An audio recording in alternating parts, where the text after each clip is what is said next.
Maulana Noor Mohammad Saab, please take the floor. Maulana Noor Mohammad Saab, please take the floor.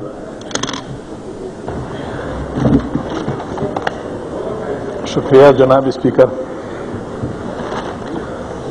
نحمده ونصلی علی رسولہ الکریم.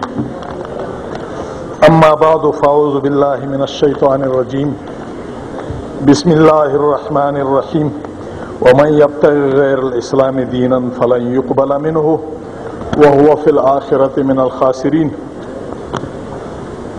جناب speaker, صدر اسلامی جمہوریہ پاکستان نے گوشش انوا اور چشم بینا رکھنے والوں کے لیے پاکستان اور پاکستانی معاشرے کے مسائل اور اعلام کا جامع حل ایک جملے میں سمو دیا. وہ یہ کہ پاکستان کی نظریاتی بنیادیں اور اس کا آئین ہماری حکومت کو اسلامی نظام و قوانین اور شریعت کے نفاذ کا پابند کرتے ہیں. جناب اسپیکر،